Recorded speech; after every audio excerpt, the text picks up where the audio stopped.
Movie की शुरुआत में हमारी मुलाकात किम्बरली नाम की एक लड़की से होती है जो अपने कॉलेज फ्रेंड्स के साथ वैकेशन एंजॉय करने के लिए कार से जा रही थी। उसके साथ उसके तीन दोस्त साइना, डानो और फ्रैंकी होते हैं। वो सभी लोग गाड़ी लेकर हाईवे पर पहुंचते हैं, लेकिन वहां पर काफी ज्यादा ट्रैफिक होता है। उसी वक्त उनकी गाड़ी के पास एक बेगर लेडी आती है, मगर उसकी थैली के सारे कैन वहीं रोड पर गिर जाते हैं, इसलिए वो सब उस पर हंसने लगते हैं और वहाँ से आगे निकल जाते हैं। तभी किम्बरली का ध्यान पास में चल रही एक स्कूल बस पर जाता है जिसमें सभी बच्चे चिल्ला रहे थे। बाकी लोग इस चीज पर ध्यान नहीं देते हैं। अब जब वो रेडियो ऑन करती हैं तो न्यूज में बताया जाता है कि आज के ही दिन 1 साल पहले उस पेरिस प्लेन का क्रैश हुआ था जिसमें बहुत सारे लोग मारे गए थे। किम्बरली रेडियो के चैनल को चेंज कर देती है। तभी उसमें एक सॉन्ग प्ले होता है जिसका टाइटल होता है हाईवे टू हेल, यानी कि नरक में जाने वाली हाईवे। ये सॉन्ग सुनकर किम्बरली को काफी अजीब लगता है। साथ ही उस हाईवे पर हमेशा की बजाय आज ज्यादा गाड़ियां होती हैं और उन सबसे आगे एक लकड़ी से लोड ट्रक चल रहा था। और किम्बरली बाकी दोस्तों को कहती है कि यहाँ पर जरूर कुछ बुरा होने वाला है, लेकिन उसके बाकी दोस्त उसकी बात को मजाक समझते हैं। उसी वक्त आगे चले ट्रक में से लोगवुड नीचे गिरने लगते हैं और उसी ट्रक के पीछे पीछे चल रहे एक पुलिस ऑफिसर की गाड़ी को कुचल देते हैं। साथ ही वहाँ पर एक बाइकर भी होता है जो भी मारा जाता है। किम्बरली की कार के साथ साथ और भी कारें होती है जो सभी क्रैश हो जाती है, लेकिन किम्बरली किसी तरह जिंदा बच जाती है। मगर उसी वक्त एक बेकाबू ट्रक आता है जो किम्बरली की गाड़ी को भी कुचल देता है, लेकिन तभी वो होश में आती है और हमें पता चलता है कि ये तो बस उसका एक विजन था। असल में अभी तक वो लोग हाईवे पर ही होते हैं। अब किम्बरली अपने बुरे सपने से बहुत ज्यादा डर जाती है, लेकिन वो सोचती है कि शायद ये बस उसका एक ख्वाब था। लेकिन अब असल में वहाँ पर वही बेकर लेडी आती है और उसी तरह उसके कैन भी नीचे गिर जाते हैं। साथ ही वहाँ से वही स्कूल बस गुजरती है जिसके बच्चे चिल्ला रहे थे। ये सब देखकर किम्बरली काफी ज्यादा घबरा जाती है और वो जब रेडियो को ऑन करती है तो उस पर वही सेम न्यूज चल रही थी और अब वो ये भी प्रेडिक्ट कर देती है कि next song highway to hell होगा। और उसकी सही प्रेडिक्शन देखकर बाकी दोस्त चौंक जाते हैं। किम्बरली के काफी देर तक वहाँ पर रुके रहने से रोड पर जाम लग चुका था और उनमें वो पुलिस ऑफिसर भी होता है जो गाड़ी से नीचे उतरकर उनके पास आता है और उनके वहाँ पर रुके रहने का कारण पूछता है। तब किम्बरली उसे बताती है कि यहाँ पर एक एक्सीडेंट होने वाला है और उसी वक्त वो लकड़ी वाला ट्रक भी वहाँ से गुजरता है, जिसे देखकर किम्बरली ऑफिसर को बताती है कि इसी ट्रक की वजह से यह एक्सीडेंट होगा। और उसके बताने के साथ ही वहाँ पर एक्सीडेंट हो जाता है। ये देखकर सभी लोग डर जाते हैं और उन्हें कुछ भी समझ नहीं आता है कि यहाँ पर क्या हो रहा है। साथ ही किम्बरली को वहाँ के सिग्नल में 180 नंबर दिखाई देता है जो कि पिछले साल क्रैश हुए प्लेन का नंबर होता है। तभी एक बेकाबू ट्रक उनकी गाड़ी को हिट कर देता है, मगर उससे पहले पुलिस ऑफिसर थॉमस किम्बरली को बचा लेता है। इस हादसे में उसके तीनों दोस्त मारे जाते हैं। इस एक्सीडेंट में जिंदा बचे लोगों के साथ थॉमस एक मीटिंग लेता है और इस केस में किम्बरली के साथ भी वही हुआ जो पहले पार्ट में अलेक्स के साथ हुआ था।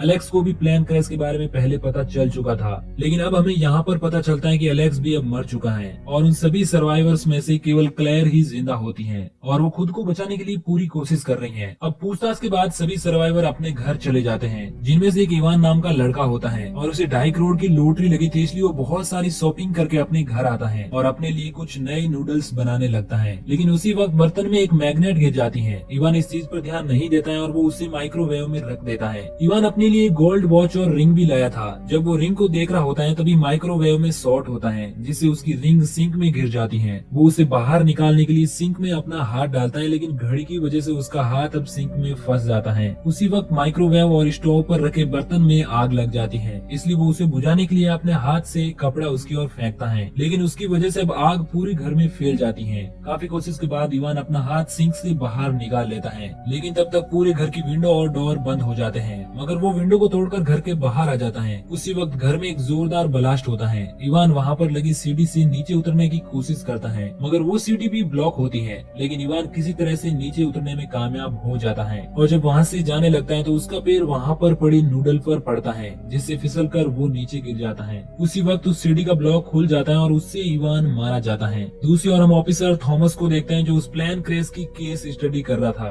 तब उसे पता चलता है कि इस हादसे में बचे क्लेयर के अलावा सभी सर्वाइवर एक एक करके अजीब तरीकों से मारे गए थे और अलेक्स भी अपने सर पर ईंट गिरने से मारा गया था। इधर हम उन सभी सर्वाइवर्स को देखते हैं जो उस खतरनाक हादसे में जिंदा बचने की वजह से काफी खुश होते हैं, लेकिन जब उन्हें इवान की डेथ न्यूज पता चलती है तो वो सभी घबरा जाते हैं। वहीं किम्बरली क्लेयर से मिलने के लिए जाती है क्योंकि वो उससे बहुत सारे सवाल पूछ पूछना चाहती थी, जो सभी उस क्रैश के रिगार्डिंग थे। तब क्लेयर उसे बताती है कि अगर तुम्हें अपनी मौत से बचना है तो तुम्हें आसपास के संकेतों पर ज्यादा ध्यान देना होगा, क्योंकि तुम्हारी डेथ आने से पहले वो तुम्हें संकेतों के माध्यम से अलर्ट कर देगी। तब किम्बरली उसे बताती है कि ये सभी डेथ मेरी इमेजिनेशन से उल्टी चल रही है, क्योंकि जिसको सबसे लास्ट में मरना था वो सबसे पहले मरा था। किम्बरली क्लेयर को उसकी मदद करने के लिए कहती है, लेकिन क्लेयर कहती है कि मैं तुम्हारी कोई मदद नहीं कर सकती। इसलिए वो काफी गुस्सा हो जाती है और अपने घर जाती है, जहाँ पर पहले से ऑफिसर थॉमस आया हुआ था। वो किम्बरली को बताता है कि तुम्हें जो भी विजन आए थे वो बिल्कुल सही है। उसी वक्त किम्बरली को विंडो के पीछे बहुत सारे कबूतर दिखाई देते हैं और ये डेथ के अगले विक्टिम का संकेत होता है। किम्बरली इसे रीड कर लेती है और उसे पता चलता है कि अगली डेथ उस माँ बेटे की होने वाली है, जो उस वक्त हाईवे पर साथ थे। इसलिए किम्बरली और ऑफिसर उन दोनों को ढूंढने के लिए निकल जाते हैं। वहीं नोरा उस वक्त अपने बेटे टीम को लेकर डेंटिस्ट के पास गई हुई थी, जहाँ पर पास ही में कंस्ट्रक्शन का काम हो रहा था। इसलिए बहुत सारे कबूतर बार बार विंडो के साथ आकर टकरा रहे थे, जिससे डॉक्टर पूरी तरह से अपने काम पर ध्यान नहीं दे पा रहा था। उसी वक्त एक कबूतर विंडो तोड़कर रूम में आ जाता है, इसलिए डेंटिस्ट टीम को वहीं पर छोड़कर बाहर चला जाता है। पीछे टीम का ऑक्सीजन टैंक खाली हो गया था, इसलिए वो नाक से सांस नहीं ले पा रहा था और बदकिस्मत से उसी वक्त ऊपर लगा खिलौना उसके खुले मुंह में गिर जाता है, जिससे उसकी पूरी सांस रुकने लगती है। लेकिन तभी वहाँ पर एक नर्स आ जाती है जो टीम को बचा लेती है। अब वो दोनों अपना चेकअप कंप्लीट करके हॉस्पिटल के बाहर आते हैं तो सामने उन्हें थॉमस और किम्बरली आते हुए दिखाई देते हैं, जो कबूतर का नाम ले रहे थे। ये सुनकर टीम वहाँ पर बैठे कबूतरों के पास चला जाता है, लेकिन तभी ऊपर लटका एक भारी ग्लास उसके ऊपर गिरता है और इस तरह दूसरा सर्वाइवर भी मारा जाता है। जिसके बाद वो किम्बरली को उसके घर छोड़ने के लिए जाता है। तब उन्हें वहाँ पर क्लेयर मिलती है, जो अब बाहर की दुनिया में घूमने लगी थी, क्योंकि वो सोचते हैं कि अंदर घुट घुट कर मरने के बजाय बाहर मर जाना ही बेहतर है। वो उन दोनों को एक सन की आदमी के पास ले जाती है, जो कि इन मौत को रोकने का सीक्रेट जानता था। मगर वो क्लेयर को कहता है कि आप मौत को केवल चीट कर सकते हैं, उसे हमेशा के लिए कभी भी नहीं टाल सकते। लेकिन क्लेयर उसे काफी रिक्वेस्ट करती है। तब वो बताता है कि एक नई लाइफ किसी की मौत को रोक सकती है। इसके बाद वो तीनों गैस स्टेशन पर होते हैं। तभी किम्बरली को विजन आता है कि एक लेडी वैन चलाते हुए पानी में डूब जाती है। तब उन्हें याद आता है कि उस हाईवे पर एक प्रेग्नेंट लेडी भी थी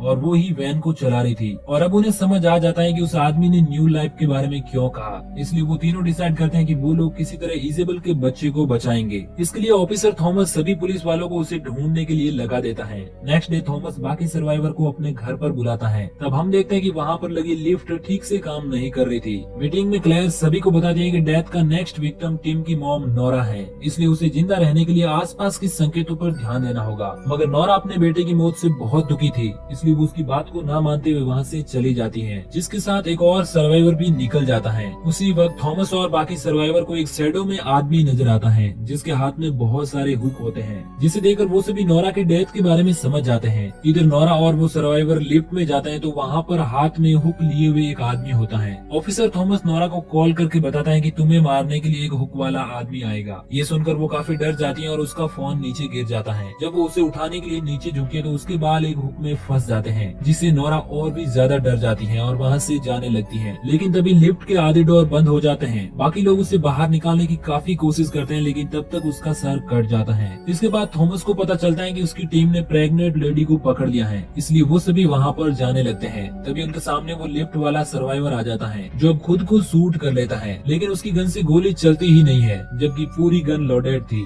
इसका मतलब कोई भी सर्वाइवर अपने डेथ टाइम से पहले नहीं मर सकता। अब थॉमस और बाकी लोग पुलिस स्टेशन की ओर निकल जाते हैं। वहीं दूसरी ओर स्टेशन में उस लेडी को दर्द होने लगता है, इसलिए एक ऑफिसर उसे वैन में बैठाकर हॉस्पिटल की ओर निकल जाता है। वहीं थॉमस और बाकी लोग बातें करते हुए जा रहे होते हैं। तब उन्हें अपनी अपनी स्टोरी से पता चलता है कि उनकी डेथ का कनेक्शन लास्ट ईयर हुए प्लेन क्रैश से जुड़ा हुआ है। उस क्रैश में सभी लोग एक साथ नहीं मरे थे, जिसकी वजह से इस बार डेथ का सीक्वेंस उल्टा हो जाता है। तभी उनकी गाड़ी का एक टायर फट जाता है, जिससे उनका बैलेंस बिगड़ जाता है। उनके सामने ही वो वैन आ रही थी, लेकिन उनकी गाड़ी एक फॉर्म में जाकर क्रैश हो जाती है। मगर यहाँ पर वो सभी जिंदा बच जाते हैं। इधर इजेबल को ज्यादा दिक्कत हो रही थी, इसलिए वो ऑफिसर बिना रुके वहाँ से निकल जाता है। थॉमस की गाड़ी के पास रेस्क्यू टीम आती है, जो सभी सर्वाइवर को बाहर निकाल लेते हैं, लेकिन एक लड़की अपनी सीट पर फंस जाती है। अब वहाँ पर कुछ रिपोर्टर भी आ जाते हैं, जिनकी गाड़ी का टैंक फूट जाता है और उसका फ्यूल एक पाइप में बहने लगता है, लेकिन कोई भी इस चीज पर ध्यान नहीं देता है। अब उस लड़की को बाहर निकालने के लिए एक वर्कर गाड़ी को काटने लगता है, लेकिन तभी उसका एयरबैग खुलता है जिससे वो लड़की भी मर जाती है। उसके हाथ में एक सिगरेट होती है जो हवा से उड़कर उस पाइप के फ्यूल में आग लगा देती है और उस गाड़ी में जोरदार ब्लास्ट होता है, जिससे एक वायर तेजी से दूसरी ओर जाता है और उससे एक सर्वाइवर बीच में से कटकर मर जाता है। इसके बाद लास्ट 3 सर्वाइवर गाड़ी लेकर वहाँ से हॉस्पिटल की ओर निकल जाते हैं और उसी वक्त किम्बरली को फिर से विजन आने लगते हैं, जिसमें उसे एक डॉक्टर इजेबल को मारते हुए दिखाई देती है। इसलिए वो जल्दी से हॉस्पिटल पहुंचकर इजेबल के पास चले जाते हैं।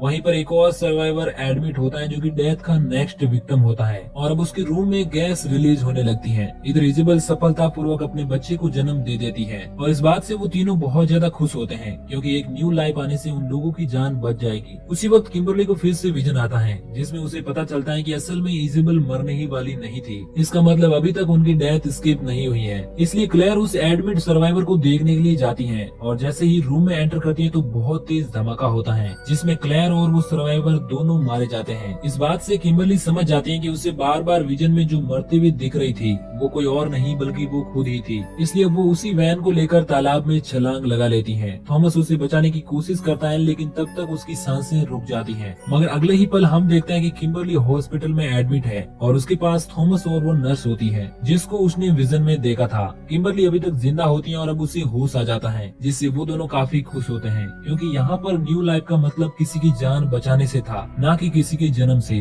थॉमस ने किम्बरली की जान बचाई इसलिए अब वो दोनों सेफ थे। अब स्टोरी में कुछ दिनों बाद का सीन देखते हैं जहाँ पर किम्बरली और थॉमस अपनी फैमिली के साथ खाना खा रहे थे, जहाँ पर उन्हें पता चलता है कि उस एक्सीडेंट के वक्त एक सर्वाइवर ने उनके बच्चे की जान बचाई थी। इस बात से वो दोनों घबरा जाते हैं क्योंकि अब डेथ का बैलेंस फिर से बिगड़ गया था। तभी वहाँ पर ब्लास्ट होता है और वो बच्चा भी मारा जाता है। इसी के साथ ये मूवी यहीं पर एंड हो जाती है। तो दोस्तों अगर आपको ये वीडियो अच्छा लगा हो तो प्लीज वीडियो को लाइक और चैनल को सब्सक्राइब जरूर कर देना। बाकी मैं मिलूंगा आपसे किसी नए दिन नई कहानी के साथ, तब तक के लिए थैंक यू।